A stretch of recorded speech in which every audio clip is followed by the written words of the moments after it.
పిల్లలు పేరెంట్స్ మెచ్చిన university సంకల్ Chand Patel university Gujarat.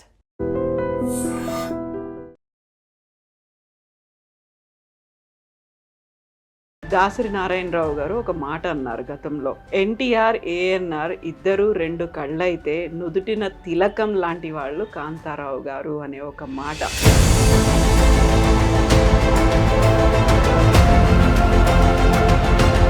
Kantharao గారి కూతురు అని చెప్పుకుంటే అది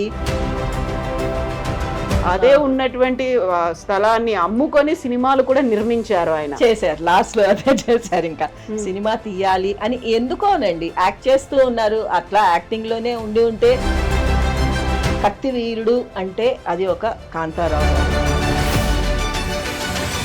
అన్ని వందల సినిమాలు చేసిన తర్వాత సరైనటువంటి నిర్ణయం తీసుకోలేదా? సరైనటువంటి సలహాలు తనకి రాలేదా?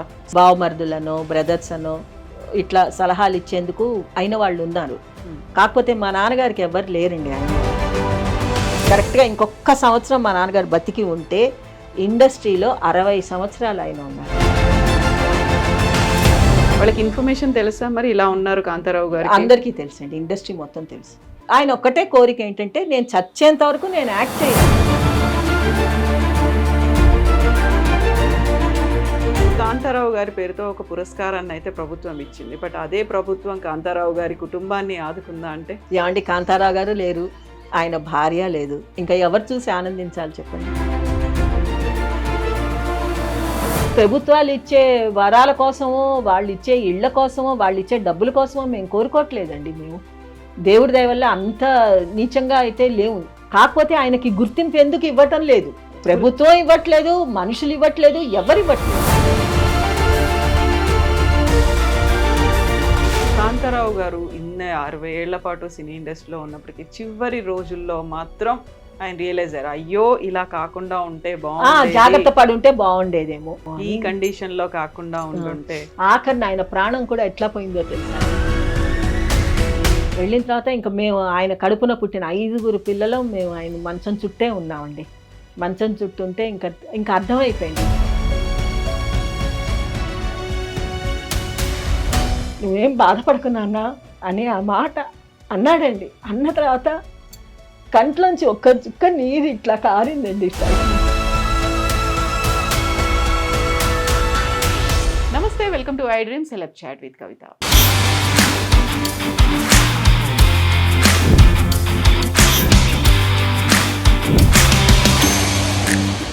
మనతో పాటుగా ఉన్నారు ఒక విశిష్ట అతిథి. తను అలనాటి అందాల నటుడు, కత్తి యుద్ధ వీరులు కాంతారావు గారి సుపుత్రిక సుశీల గారు. సుశీల గారు నమస్కారం. నమస్తే అండి. ఎలా ఉన్నారమ్మా మీరు? బాగున్నానండి, మీరు ఎట్లా ఉన్నారు? నేను చాలా బాగున్నానమ్మా. ఎప్పటి నుంచో మీ దగ్గరికి రావాలనుకుంటున్నాము, ఈ రోజు కుదిరింది మాకు మీ దగ్గరికి రావడం. టైం రావాలి కదా, దేనికైనా టైం రావాలి. ఇప్పుడు వచ్చింది టైం, మీరు నన్ను కలిసే టైము. నేను కూడా మీతో ఏదన్నా మాట్లాడే అవకాశం నాకు కూడా మీరే ఇచ్చారు. So good. సో ఈ నాన్నగారికి 100 ఏళ్ల శత జయంతి ఉత్సవాలు 2022లో అయిపోయాయి.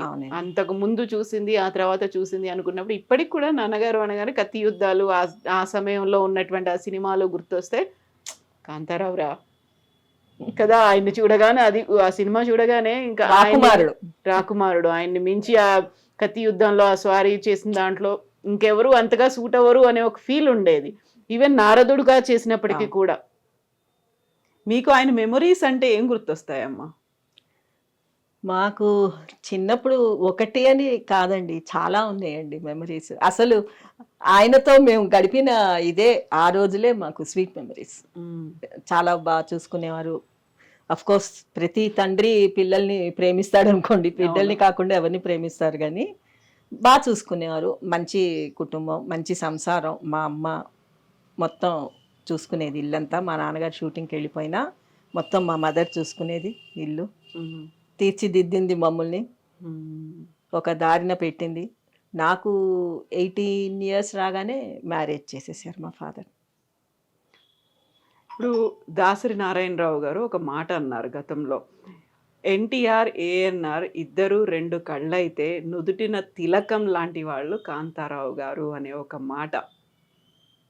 ఆ మెమరీస్ని గుర్తు చేసుకుంటే ఆ కాలంలో నాన్నగారు తెలుగు సినిమా పరిశ్రమలో ఒక తెలంగాణకి చెందినటువంటి ఒక కళాకారుడు, ఒక తొలితరం హీరో అని చెప్పి కత్తి యుద్ధాలు ఇవన్నీ చేస్తున్నప్పుడు ఏమనిపించేది మీరు నాన్నగారిని తలుచుకున్నప్పుడు ఆ స్టేజ్లో మీరు స్కూళ్ళకి వెళ్తున్నప్పుడు? చాలా గర్వంగా ఉండేదండి. కాంతారావు గారి కూతురు అని చెప్పుకుంటే అది ఒక రకమైన నేను ఒక రాజకుమారి లాగా ఫీల్ అయ్యేదాన్ని. ఆ పొగరు వచ్చేదన్నమాట, కాంతారావు గారి అమ్మాయి అని. కాంతారావు గారికి పొగరు లేదు, కానీ నాకుండేది, ఆ గర్వం ఉండేది. ఎందుకంటే మరి అంత గొప్ప వ్యక్తి కడుపుని పుట్టినందుకు ఇంత కూడా గర్వం లేకపోతే ఎట్లా చెప్పండి? తప్పకుండా అది వచ్చేస్తుంది. ఆయనకు లేదండి పాపం, మా ఫాదర్కి అస్సలు గర్వం అంటే ఏంటో తెలీదు. ఆయన డౌన్ టు ఎర్త్, ఎప్పుడు కిందనున్న వాళ్ళనే ఎక్కువ ఆయనకి ఇష్టపడతారు. ఎందుకంటే మనం గ్రౌండ్ లెవెల్ నుంచి వచ్చామమ్మా, అందుకని మనం అట్లా. కానీ మా నాన్నగారు ఎప్పుడు గ్రౌండ్ లెవెల్ అయితే కాదండి. ఆయన ఎప్పుడు ఈ గ్రౌండ్ లెవెల్ నుంచి వచ్చే వాళ్ళ గురించి ఆలోచించేవారు. ఆయన మంచిగానే ఉంది. సో 400 ఎకరాల ఆసామి అని చెప్పొచ్చు, దొరగా పిలిచే దొర, ఆ ఊరికి దొర అండి, ఆయన ఊరికి ఆయన దొర. ఆ స్టేజ్ నుంచి సినిమాల్లోకి రావాలని ఎందుకు అనిపించింది ఆయనకు అసలు? ఆయనకి అదొక ప్యాషన్ అనుకోండి, సినిమా అంటే పిచ్చి. సినిమాలు యాక్ట్ చేయాలి అని చిన్నప్పుడు మరి థియేటర్లోకి ఏంటి ఒక సినిమా చూడాలంటే సిటీకి వచ్చి చూసేవారట మా నాన్నగారు చిన్నప్పుడు, ఫ్రెండ్స్ వేసుకొని. కోదాడు దగ్గర నుంచి హైదరాబాదు లేదా చెన్నై వెళ్ళిపోయి అక్కడ ఈ 10 మంది ఫ్రెండ్స్ని తీసుకొని వెళ్ళి అక్కడ సినిమాలు చూసి అక్కడ ఎంజాయ్ చేసి వారం రోజులు ఉండి, అప్పట్లో డబ్బులు అంటే ఇన్కమ్ ఏం లేదు కదండి, ఇంకా సినిమాల్లో చేరలే, చిన్నపిల్లవాడే మా నాన్నగారు కూడా. ఎకరం అమ్మేసి పొలం ఓ 1200 అమ్మేవాళ్ళు, ఫ్రెండ్స్ వేసుకొని వెళ్ళటానికి ఒక ఎకరం అమ్మేసి 1200 ఎంతో అమ్మేసి జేబులో వేసుకొని చల్మోహనరా అని వెళ్ళిపోవటమే 10 మంది ఫ్రెండ్స్ వేసుకొని. ఇంకా వెళ్ళి హోటళ్లలో దిగి హాయిగా ఎన్ని సినిమాలో చూసి. ఆయనకి ఎక్కువ కొంచెం హిందీ సినిమాలు చూసేవారు. హిందీ సినిమా, ఉర్దూ అంటే ఆయనకు బాగా వచ్చండి. ఉర్దూ మాట్లాడేవారు. అయ్యో రాస్తారండి, ఆయన డైరీ ఆయన ఉర్దూలోనే రాసుకునేవారు. ఆయన 10th దాకా చదివారు. 10th దాకా అనుకుంటాను, నాకు కూడా అంత కరెక్ట్ గా తెలీదు. ఆయన ఉర్దూ మీడియం అండి. ఆయన రాయటం చదవటం అంతా ఉర్దూలోనే. రజాకార్ల టైం కదా అప్పట్లో, స్కూలింగ్ అదంతా ఉర్దూయే మొత్తం. మా ఫాదర్ రాస్తారండి, ఉర్దూ రాస్తారు, ఉర్దూ చదువుతారు, మొత్తం బాగా వచ్చు ఆయనకి. ఆయన డైరీ కూడా ఉర్దూలోనే రాసుకునేవారు. అయితే 1 ఎకరం అమ్ముకొని సినిమాలు చూసేవాళ్ళు, అదే ఉన్నటువంటి స్థలాన్ని అమ్ముకొని సినిమాలు కూడా నిర్మించారు ఆయన. చేశారు, లాస్ట్ లో అదే చేశారు. ఇంకా సినిమా తీయాలి అని ఎందుకోనండి, యాక్ట్ చేస్తూ ఉన్నారు. అట్లా యాక్టింగ్ లోనే ఉంటే బాగుండేది. పబ్లిక్ కూడా ఎట్లా అంటే కాంతారావు గారిని కత్తి పట్టుకొని ఫైట్ చేయటం చూసి అలవాటు పడ్డారండి. కత్తి వీరుడు అంటే అది ఒక కాంతారావు గారు. నేను మాత్రం ఒకటి చెప్తానండి, కత్తి పట్టాలంటే ముగ్గురేనండి హీరోలు అవని విలన్ అవని. ఒకటి రామారావు గారు, కాంతారావు గారు, ఇంకొకటి రాజనాల గారు. వీళ్ళ ముగ్గురు కత్తి పట్టుకొని ఆడుకున్నట్టే తిప్పేవారండి. అసలు వాళ్ళ మించి ఎవరు లేరండి కత్తి తిప్పటంలో, ఇంకెవ్వరు గొప్పవాళ్ళు అయితే కాదు. అందులో మేము ఒకసారి ఆ కత్తులు చూసామండి. ఒక్కొక్క కత్తి ఎంత బరువు ఉండేది మేడం అసలు ఆ కత్తులు. అది పట్టుకోవాలంటేనే అంత బరువు ఉంటే వీళ్ళు పట్టుకొని సునాయాసంగా చెయ్యి తిప్పుకుంటూ ఫైట్ చేసేవారు అంటే నిజంగా అది మాత్రం ఏదో మిరాకిల్ శక్తి ఉండేది. అంతే, అది ఒక శక్తేనండి. లేకపోతే మేమే ఎత్తలేకపోయేవాళ్ళం అండి, చాలా బరువు ఉండేది. పెద్ద అయిన తర్వాత కూడా మా దగ్గర ఉండేవి కొన్ని కత్తులు, పట్టాలంటే చాలా వెయిట్ ఉండేది. ఎట్లా నాన్న మీరు ఎట్లా ఎత్తారంటే వచ్చేస్తుందమ్మా అంతే. ఆ టైంలో ఎనర్జీ వచ్చేస్తుంది ఆటోమేటిక్ గా. ఆ ఎనర్జీతో పాటు చెయ్యాలి అని ఒక పట్టుదల అండి, చెయ్యాలి అంతే. మా నాన్నగారు గుర్రం ఇది కూడా నేర్చుకున్నారండి, గుర్రం సవారీ నేర్చుకున్నారు. తర్వాత కత్తి ఫైట్ కూడా ఇంటికి వచ్చేవాడు, మాధవన్ అని చెప్పి ఒక స్టంట్ మాస్టర్ ఉండేవాడు, ఆయన వచ్చి నేర్పించేవాడు. గుర్రం సవారీలు కూడా, గుర్రం ఎక్కటం. మా నాన్నగారు అన్నిటికంటే రాజకుమారుడు అంటే నిజంగా రాకుమారుడేనండి. మంచి అందగాడు. మా ఫాదర్ అందం మాకెవ్వరికీ రాలేదు కానీ నిజంగా అందగాడండి మా నాన్నగారు మాత్రం. పాపం పబ్లిక్ కూడా మేము ఏదైనా ఊరు వెళ్ళేవాళ్ళం అండి, ఊరు వెళ్ళేటప్పుడు కారు ఇట్లా ఆపితే చాలు కార్లో వెళ్ళేవాడు. మా ఫ్యామిలీ ఫ్రెండ్స్ కూడా ఉన్నారు. మా పెద్దోదిన వాళ్ళ పేరెంట్స్, మేము కార్లో వెళ్ళేవాళ్ళం. వెళ్ళినప్పుడు ఎక్కడైనా ఊర్లో కార్ ఆపితే అది తమిళనాడు అయినా సరే వాళ్ళు ఏం గుర్తుపడతారండి. అడే అడే ఆంధ్ర ఎంజీఆర్ రా, ఆంధ్ర ఎంజీఆర్. మా నాన్నగారికి పేరు ఆంధ్ర ఎంజీఆర్, ఆంధ్ర ఎంజీఆర్ అని పేరు వచ్చింది ఆయనకి. ఎందుకంటే కొంచెం సైడ్ కట్ వాళ్ళకి ఎంజీఆర్ లాగా కనిపిస్తారు అని చెప్పి వాళ్ళు ఆంధ్ర ఎంజీఆర్ అని చెప్పి ఏమి గుర్తింపండి అసలు. అభిమానులండి, పిచ్చ అభిమానులండి. మా నాన్నగారికి ఆస్తి అంటే ఏది లేదండి, ఆయన అభిమానులే ఆయనకు ఆస్తి. సో అభిమానులే ఆస్తి అనుకున్నప్పుడు ఆయన తనకున్నటువంటి 400 ఎకరాల ఆస్తిని కరిగించేసి స్టార్టింగ్లో సినిమాలు చూసినా ఆ తర్వాత సినిమాలు తీసినప్పటికీ కూడా రావలసినటువంటి గుర్తింపు అభిమానుల్లో కాకుండా పరిశ్రమ నుంచి వచ్చిందా? రాలేదండి. నేను చెప్తున్నాను కదా, ఆయన చేసిన పొరపాటు ఏంటంటే ఆ రోజుల్లో కత్తి యుద్ధం తీసే సినిమాలు ఆయన యాక్ట్ చేసి సడన్గా సంగీతం మీద దీంతో సప్తస్వరాలని ఒక సినిమా తీశారు. అది కంప్లీట్గా సంగీతం మీద బేస్ చేసి తీశారండి. ఈయన కత్తి యుద్ధం చేసే హీరో, గుర్రాలు ఎక్కి ఫైట్ చేసే హీరో సంగీతం మీద పడితే పబ్లిక్ చేయలేదు, చూడలేదు. మిజరబుల్ ఫ్లాప్ అండి అది. సప్తస్వరాలని తీశారు. ఆయన టేస్ట్కి తగ్గట్టు ఆయనకు కావాలి అనుకొని తీశాడు సంగీతం మీద, కానీ అది ఆయనకు సెట్ అవ్వలేదు ఆ క్యారెక్టర్.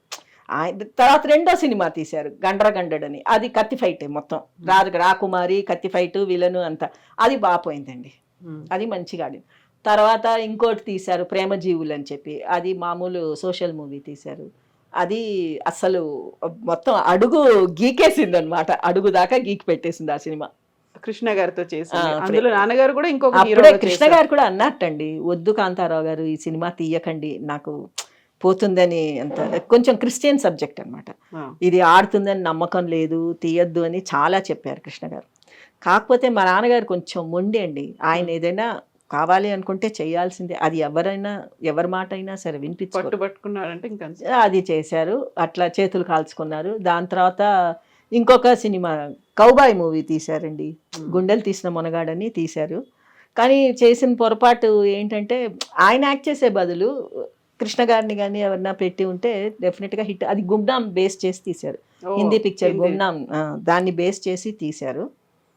సరే, అది ఒకటి బిజినెస్ అవ్వలేదు. పిక్చర్ బాగానే వచ్చింది కానీ బిజినెస్ కాలేదు ఆ పిక్చర్. చాలా తీసిన తర్వాత ఇంచుమించు 1 year దాకా ఆగిపోయింది రిలీజ్ అవ్వకుండా. ఇప్పుడు ఇన్ని ఎక్స్పీరియన్స్, అన్నేళ్ళ ఎక్స్పీరియన్స్ ఉంది, అన్ని 100 సినిమాలు చేసిన తర్వాత సరైనటువంటి నిర్ణయం తీసుకోలేదా? సరైనటువంటి సలహాలు తనకి రాలేదా?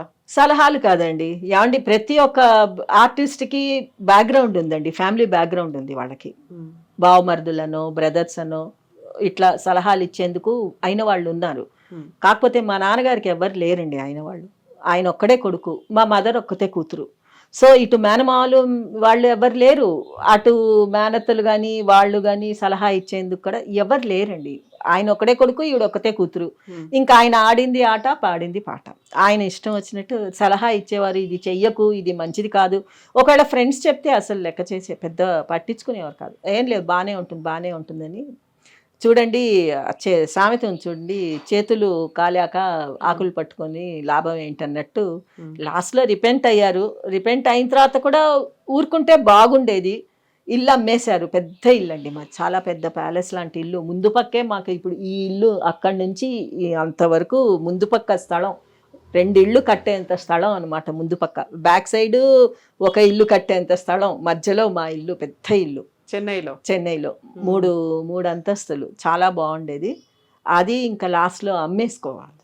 మేము చెన్నైకి వెళ్ళినప్పుడు కాట్రగడ్డ ప్రసాద్ గారు నిర్మాత ఉన్నారు కదా, ఆయన ఇంటికి వెళ్ళినప్పుడు ఆయన చెప్పారన్నట్టు మాకు, ఈ ప్లేస్ కాంతారావు గారిది, కాంతారావు గారు ఉన్నటువంటి ప్రాంతం ఇది, దాన్ని అమ్మేసుకోవాల్సి వచ్చింది, ఆ తర్వాత ఇక్కడ అపార్ట్మెంట్లు వచ్చాయి, అందులో మేము ఉంటున్నాము అనేది చెప్పారు ఆయన. సో ఈ చుట్టూ ఏరియా అంతా ఆయనదే అని. అంత ఆస్తి ఉన్నప్పుడు దాన్ని ఎందుకని ప్రాపర్గా మెయింటైన్ చేసుకోలేకపోయారు? ఎక్కడ లోపం ఉంది? సలహా లేదు, మెయింటెనెన్స్ లేదు. అంటే పిల్లలు చిన్నవాళ్ళు ఎవరు చేతికి ఎదిగి రాలేదు ఆయనకు అప్పటికి. ఇంకా ఆయన బిజీగా ఉండేవాడు ఆ రోజుల్లో, పెద్ద పట్టించుకునేవారు కాదండి. నాకైతే టైం అండి, మీరేమన్నా అనుకోండి, అది పోయే టైం వచ్చింది. ఆయన ఎట్లా సంపాదించాడో అట్లా పోయింది అంతే. ఆయన టైం బ్యాడ్ టైం అండి, అంతకంటే ఇంకేమంటాం. అది ఆలోచనలు రాకుండా మామూలుగా ఉండటం కూడా అది కూడా దేవుడు అంత శక్తి ఇవ్వలేదు, ఆలోచించుకునేంత శక్తి కూడా ఇవ్వలేదంటే అది ప్రాప్తం లేదు అనే అర్థం మనకి. లేకపోతే 400 ఎకరాలు కూడా పోవటం ఏంటండి? అదే ఆయనతో ఉన్నటువంటి ఆ కాంటెంపరీలు అందరూ కూడా మంచి పొజిషన్లో ఉన్నారు. వాళ్ళ తర్వాత తరం కావచ్చు, వాళ్ళ వారసులు కావచ్చు, ఇప్పటికీ సినిమా ఇండస్ట్రీలోనే ఉన్నారు. వాళ్ళే సూపర్ స్టార్లుగా కనిపిస్తూ ఉన్నారు. సో కాంతారావు గారు అలా వెళ్ళిపోయారు. ఇంకా ఆ తర్వాత ఎవరూ రాలేదు ఎందుకు మీ ఫ్యామిలీ నుంచి? అంటే మా నాన్నగారికి ఇంకా ఇష్టం లేదండి, సినిమా ఇండస్ట్రీ వద్దనుకున్నారు. ఫిల్మ్ ఇండస్ట్రీ వద్దు, నా వరకు వచ్చింది, నేను నెగ్గుకొచ్చాను, అంతమందిలో కూడా నేను నెగ్గుకొచ్చాను, చేశాను, ఇండస్ట్రీ మనకు వద్దు నాన్న, మనకి సరిపడదు, ఉద్యోగాలు చేసుకోండి, హ్యాపీగా బతకండి, ఏదన్నా అవని, నెల జీతం అన్నది నెల అయ్యేటప్పటికి మనకి చేతిలో డబ్బులు పడతాయి, మీ కాపురాలు మీ సంసారం గడిచేంత చూసుకోండి చాలు. ఏమండి ఎవ్వరు అంత అత్యాశ కూడా లేదండి మాకు, చాలు ఇప్పుడు ఇంతలో ఉన్నాం, హ్యాపీగా ఉన్నామండి మేము. సో పెద్ద తమ్ముడు మీ రాజా, తను అయితే సినిమాలో సుడిగుండాలు వేశాడు, కొన్ని సినిమాలు యాక్ట్ చేశాడు. ఆ తర్వాత నంది అవార్డు కూడా వచ్చింది. ఫస్ట్ మూవీ సుడిగుండాల్లో నంది అవార్డు వచ్చింది. మరి ఆ తర్వాత ఎందుకు కంటిన్యూ చేయలేదు? చేయనివ్వలేదు, మా ఫాదర్కి ఇష్టం లేదు, ఆయనకి ఇండస్ట్రీ వద్దు అనుకున్నారండి. ఇంకా ఆయన అంటే నెగ్గుకొచ్చారు, ఇప్పుడు పిల్లలు కష్టం అవుతుంది, నెగ్గుకు రాలేరని చెప్పి ఆయన దూరపు ఆలోచన ఏంటో తెలియదు అనుకోండి, వద్దు అనేసి ఆపేశారు. వద్దు నాన్న అన్నారు, మీరు చదువుకోండి, మీకు చదువు ఎంత చదువు, ఆ చదువులు కూడా ఎక్కువ ఏం చదవలేదులేండి, చదువుకున్నంత మట్టుకు చదువుకున్నారు, అయిపోయింది. ఈ సినీ ఇండస్ట్రీలో ఆయన ఉన్నప్పుడు, అన్ని దశాబ్దాల పాటు ఉన్నప్పుడు, ఆయన ఏదన్నా వివక్ష లాంటిదో లేకపోతే ఆయన అంటే కొంచెం పడకుండా అలా ఏమన్నా ఉండేదా? లేదండి, ఆయన ఎవ్వరికీ ఏమీ ఇదిగా లేరు, అందరికీ మంచిగానే ఉండేవారండి, ఒక నోట్లో నాలుకలాగా ఉండేవారు మా నాన్నగారు. ఎవరితో శత్రుత్వం అన్నది లేదు ఆయనకి, మంచిగానే ఉండేవాడు, ఒక ఫ్రెండ్గానే ఉండేవారు. ప్రొడ్యూసర్లకు కూడా చాలా కోఆపరేట్ చేసేవారు. ఏ ప్రొడ్యూసర్ కూడా మేము కాంతారావు గారి వల్ల మాకు ఇబ్బంది పడ్డాము, ఆయన షూటింగ్కి రాకుండా మమ్మల్ని ఏడిపించాడు, ఆ పేరు కూడా లేదండి. ఏమండి ప్రొద్దున్న 7ంటికి షూటింగ్ అంటే మా నాన్నగారు 4ంటికే లేచి 5ంటికి అంతా స్నానం చేసి 6ంటికి బ్రేక్ఫాస్ట్ చేసేసి రెడీగా కూర్చునేవారండి. అంతే, ఇంకా అది మాత్రం డిసిప్లిన్ ఎన్టీ రామారావు గారి దగ్గర నుంచే నేర్చుకున్నారు. రామారావు గారు ఎప్పుడు చెప్పేవారట, మనం ఎప్పుడు గంట ముందే ఉండాలి బ్రదర్, మనం మాత్రం లేట్ అవ్వద్దు, ప్రొడ్యూసర్ బాగుండదు అంటే. కరెక్ట్గా పద్ధతి, డిసిప్లిన్ అన్నది మా ఫాదరు రామారావు గారి దగ్గర నేర్చుకున్నారు. ఆయన రామారావు గారు అంటే పిచ్చ ప్రేమ అండి మా నాన్నగారికి, చాలా అభిమానం. ఎందుకండి రామారావు గారే ఒకసారి చెప్పారట, మేము బ్రదర్స్ ఇద్దరం కాదు, మేము ముగ్గురం అన్నదమ్ములం, కాంతారావు నా ఆఖరి తమ్ముడు అని చెప్పుకునేవారు. ఎక్కడున్నా సరే చెప్పుకునేవాడండి రామారావు గారు, మేము ముగ్గురం అని చెప్పుకునేవాడు. ఏఎన్ఆర్తో ఎలా ఉండేది? ఆయన మామూలుగా ఉండేవారు, మాట్లాడేవారు, అంటే వాళ్ళకి సినిమాల్లో ఎట్లా ఉండేదో తెలియదండి రిలేషన్షిప్. మేము ఇక్కడ చెన్నైలో ఏదైనా షూటింగ్ ఉంటే వెళ్ళాలి అనుకుంటే నచ్చితే వెళ్ళేవాళ్ళం, లేకపోతే ఎక్కువ వెళ్ళేవాళ్ళం కాదు మేడం. మేము షూటింగ్లోకి వెళ్ళటం అదేమీ లేదు, ఏదో స్కూల్కి వెళ్ళటం, ఇంటికి రావటం, ఆడుకోవటం, ఇంతవరకే మాకు, ఇంకా మిగతా ఇది తెలీదు. మీరు బ్రాహ్మణ్ అని అలా ఏమన్నా చూసేవాళ్ళ? కొంచెం ఉంటుంది కదండి, అంతే, ఒక అమ్మ డామినేషన్ ఉంది కదా, కొంచెం బ్రాహ్మిన్స్ అన్నది తక్కువ. ఇప్పుడు వస్తున్నారు, ఇప్పుడు అన్ని రకాలు ఉన్నారు, కానీ అది ఎందుకో అంతే వచ్చింది. ఎంత డామినేషన్ అన్నా కానీ నాన్నగారికి ఉండేటువంటి ప్లేస్, నాన్నగారికి ఉన్నటువంటి పాత్రలో నాన్నగారే చేయాలి అని ఉండేది కదా అక్కడ. నారదుడు అంటే కాంతారావు గారేనండి, మాకు కూడా చాలా ఇష్టం అండి. మా నాన్నగారు వేసిన అన్ని క్యారెక్టర్స్లోకి నారదుడు పాత్ర అంటే చాలా, అందులో అసలు ఇంకా నిజంగా నారదుడు అట్లాగే ఉండేవాడేమో అనిపిస్తుంది. ఇంకా రాముడు కృష్ణుడు అంటే రామారావు గారి లాగే ఉండేవాడేమో, నిజంగా రాముడు కృష్ణుడు అసలు అంత అందంగా కూడా ఉండేవాడో లేదో తెలియదు మనకి. అట్లా కొన్ని క్యారెక్టర్స్ కొంతమందికేనండి. ఇప్పుడు రావణాసుడు అంటే ఎస్వి రంగారావు, ఏంటంటే వాళ్ళు ఆ క్యారెక్టర్ వేయటం మూలానో ఆ క్యారెక్టర్స్కి నిజంగా జీవం పోసారు, వాళ్ళు లైఫ్ ఇచ్చారు కొన్ని క్యారెక్టర్స్కి. వాళ్ళే సీత అంటే అంజలిదేవి గారు, అసలు ఆ ఫేస్లోనే ఉంటుందండి సీత, ఆ సాఫ్ట్నెస్. అంజలి గారి ఫేస్ చూస్తేనే చాలా సాఫ్ట్గా ఉంటుంది. ఎంతమందో వేశారు సీతలు, కానీ ఆవిడని ఎవరు బీటౌట్ చేయలేదు. లవకుశే సినిమా లవకుశే, సో ఇప్పుడు కమ్మ డామినేషన్ ఎక్కువ ఉంది, లేకుంటే బ్రాహ్మణ్ అనేసరికి కొంచెం ఎందుకో డిఫరెన్సెస్ ఉన్నాయి అనే ఫీల్ ఎప్పుడైనా నాన్నగారు చెప్పుకున్నారు, ఎక్స్ప్రెస్ చేశారా? లేదండి, ఎప్పుడు చెప్పలేదు. ఎప్పుడు ఆయన మరి బాధపడ్డారేమో తెలీదు, కానీ మాతోటైతే ఎప్పుడు ఎక్స్ప్రెస్ చేయలేదు. ఆయన ఎక్కువ సినిమాల గురించి ఎక్కువ మాట్లాడేవారు కాదు మేడం మాతో. మరి డామినేషన్ అని మీకు ఎందుకు అనిపించింది అలా? మాకు అనిపించిందండి, ఎందుకో మేము పెద్దయ్యాక మాకు అనిపించిందండి. చిన్నపిల్లలప్పుడు మాకు అవేమీ తెలియవు, ఆ తేడాలు ఏం తెలీదు. తర్వాత ఇంకా మాకు రియలైజేషన్ వచ్చాక ఈయన ఎందుకు, ఎక్కడ అసలు లోపం, పొరపాటు ఎక్కడ జరిగింది ఏంటి అన్నాక అప్పుడు ఎందుకో అనిపించింది. అంతమంది పెద్ద పెద్ద స్టార్స్ మధ్యలో ఈయనొక్కడు నెగ్గుకొని వచ్చాడు, అన్నేళ్ళు వచ్చాడంటేనే గొప్ప అండి. ఏమండి 60 years అండి ఆయన. కరెక్ట్గా ఇంకొక సంవత్సరం మా నాన్నగారు బతికి ఉంటే ఇండస్ట్రీలో 60 సంవత్సరాలు ఆయన ఉన్నారండి. ఒక షష్టి పూర్తి అయ్యేది. 60 సంవత్సరాలు ఇండస్ట్రీలోనే ఉన్నారండి ఆయన. ఆయనకు సినిమా తప్ప ఇంకా వేరే ఏం తెలీదు, ప్రపంచం లేదు ఆయనకి. సినిమా ప్రపంచమే ప్రపంచం. ఆ కాలంలో ఉన్నటువంటి నటులు చాలా మంది సినిమాల్లో వచ్చినటువంటి డబ్బులతో రియల్ ఎస్టేట్ వైపు వెళ్ళారు, లేకుంటే బిజినెస్లు పెట్టుకున్నారు, ఒక ప్రొడక్షన్ హౌస్ పెట్టుకొని సినిమాలు కూడా నిర్మించారు. ఇవన్నీ చేసిన తర్వాత వాళ్ళని చూసినప్పుడు నాన్నగారు ఏమనేవాళ్ళు? తను కొంచెం అక్కడ సక్సెస్ అవ్వలేకపోయారు, అప్పటికే అయిపోయిందండి అన్ని. అవన్నీ చూసి రియలైజేషన్ వచ్చేసరికి చేతులు కాల్చేసుకున్నారు, అయిపోయింది, అన్ని పోగొట్టుకున్నారు అప్పటికే. కానీ ఇది మురళీమోహన్ గారు మంచి సలహాలు ఇచ్చారు అందరికీ. అట్లా సలహాలు ఇచ్చేవాళ్ళు ఆ రోజుల్లో మా నాన్నగారికి ఎవరన్నా ఉండుంటే ఎక్కడో ల్యాండ్స్ కొని పెట్టేసేవారేమో. లేదు, అప్పట్లో ఎవరు అటువంటి సలహాలు ఏమి ఇవ్వలేదు. పోనీ మురళీమోహన్ గారు నాన్నగారికి ఇవ్వలేదా?